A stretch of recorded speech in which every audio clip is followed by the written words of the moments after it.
Diterzine ont tiré du patronyme de Claire, la chanteuse, et le trio qui s'est produit samedi sur la scène de l'espace culturel. Leur musique est un habile assemblage de cordes, de sonorités folk et de percussions multiethniques. Avec des textes parfois sombres, des mots crus, Diterzine ne laisse pas le public indifférent. Rencontre avec Claire, une artiste à la fois intrigante et envoûtante. Diterzine, c'est un trio composé de Sylvestre, un grand escroc griffe à lunettes qui joue de la contrebasse, et d'Éric qui joue des percussions. Et moi, je chante et je joue de la guitare. Je compte tes taches de rousseur. Je connais tous tes grains de beauté. Un premier album à votre actif, comment le définissez-vous et où puisez-vous vos inspirations ? On a essayé, après 2 années de concert, en fait, c'est un album qui est venu assez tard par rapport à la scène. On avait déjà travaillé depuis 2 ans sur scène, donc je trouvais qu'il était assez représentatif de ce qu'on fait sur scène. Et puis, on avait essayé d'avoir un petit peu plus d'unité sur l'album que ce qu'on a sur scène, parce que c'est très hétéroclite. Diterzine, ça va un peu dans plusieurs directions. C'est quand même un groupe qui se cherche encore.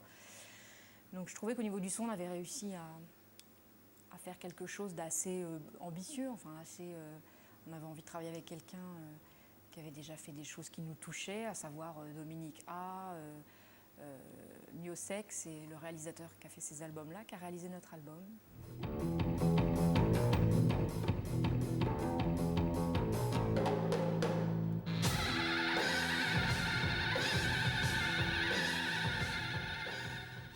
On est 3 dans ce groupe, donc évidemment ça fait 3 sources assez vastes et diverses. Moi, étant donné que j'écris les paroles et la musique, je dirais que c'est quand même des textes assez féminins. On me dit souvent que c'est sensuel, parfois érotique, et c'est vrai que j'aime bien parler de la sexualité, mais contrairement à la variété, j'aime bien parler des choses dont tout le monde parle, c'est-à-dire l'amour, mais ce qui compte, c'est comment on en parle. Et j'aime bien en parler avec un peu d'ironie, ou des fois être profonde et grave, mais la chanson d'à côté, essayer de rire un peu de moi et de nous. Donc c'est un équilibre entre tout ça. Sinon les influences, donc le cinéma, la musique classique, les musiques actuelles, les gens comme Françoise Breu en France qui me touchent beaucoup en ce moment. Je trouve que son dernier album est très beau. Björk.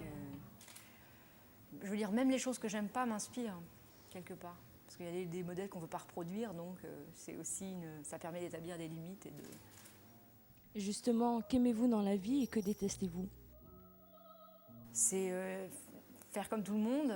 On essaie de ne pas être trop convenable, je dirais. C'est aussi ce qui fait qu'on met beaucoup de temps à se faire connaître et à toucher les gens. Mais bon, l'excitation est là aussi. J'aime bien les gens qui défrichent le terrain, pour ça j'aime bien les artistes comme Björk ou Tom Waits. Oui, j'aime pas ce qui est convenable, trop. Forcément, on n'aime pas trop la variété, tout ce qui se prend au premier degré, comme ça, c'est un peu... je sais pas, je me sens toujours un peu mal à l'aise avec ces choses-là.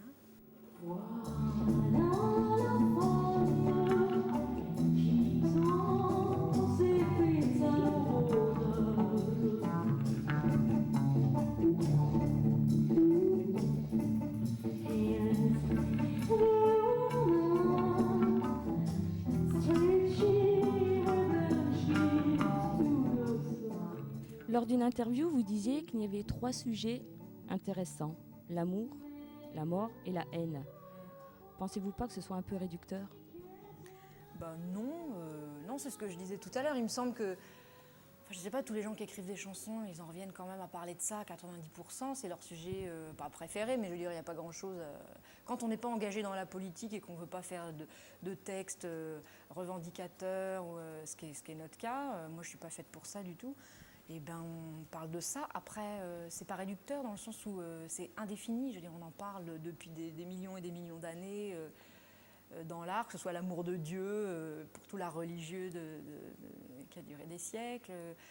Je veux dire, Jacques Brel, Piaf, les plus grands parlent de ça. Et non, ce qui compte, c'est comment on en parle.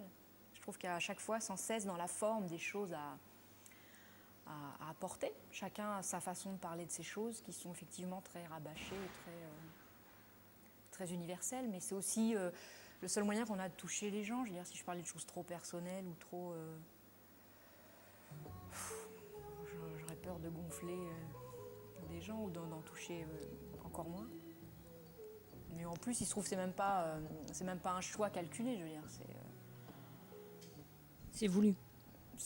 Enfin, oui et non, je veux dire, quand on fait des chansons, enfin, je me mets à la place de tous les gens, pour avoir lu des tas d'interviews de gens qui font le métier que j'ai choisi de faire. On écrit ou on peint ce qu'on est, je pense. Donc moi, c'est vrai que dans la vie, la politique, ça me touche pas trop. Enfin, ça me touche pas trop. J'évite d'en parler parce que c'est tout un art aussi. C'est tout un langage qui m'appartient pas. Dans la vie, moi, je me lève le matin, je fais de la musique, je m'occupe de mes enfants, de mon mari. Je suis heureuse. Des jours, je suis malheureuse. Il y a des gens qui m'ont fait du mal et j'en parle. Et il y a des gens que j'ai besoin de voir, alors j'en parle. Et puis voilà.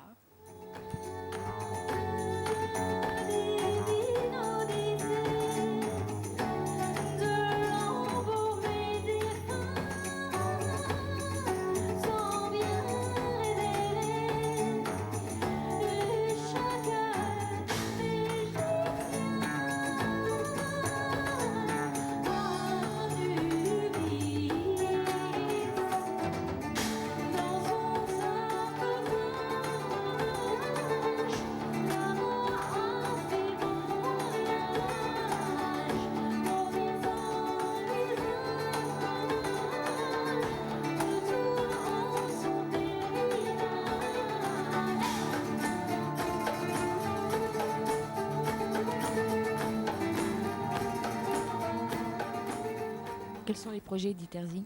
Ah, le projet d'Iterzi. D'Iterzi, ça va devenir Claire d'Iterzi en fait. Moi, je continue en solo. Parce que là, le problème, c'est qu'on est un peu, je dirais, entre deux chaises. On est encore à moitié un groupe. Et je réponds à des questions qui commencent par « Alors, Claire Touzy du groupe d'Iterzi ». Or, c'est mon nom. Et même pour les musiciens et les garçons, ça a toujours été délicat pour eux de dire « Je joue dans d'Iterzi ».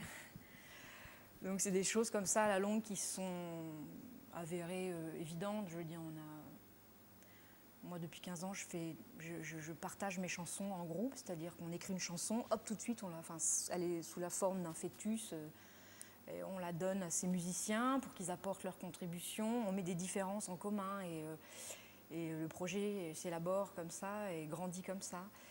Et aujourd'hui, j'ai 30 ans, j'ai fait ça 15 ans et j'ai envie de me renfermer plus sur moi, de profiter d'un luxe rare qui est celui de prendre des mois pour écrire, d'approfondir donc l'écriture, ce que j'ai envie de dire, comment. Et donc forcément, je suis obligée de mettre mes musiciens au chômage et donc plutôt que ça, on a décidé de se séparer pour leur permettre à eux de vivre des choses aussi, parce que Sylvestre, le contrebassiste, ça fait 15 ans qu'il me suit et je pense qu'il en a un peu marre aussi. Voilà, moi c'est une chose qui me semble évolutive et c'est une évolution logique. Je me confie à toi, tu peux me conjurer.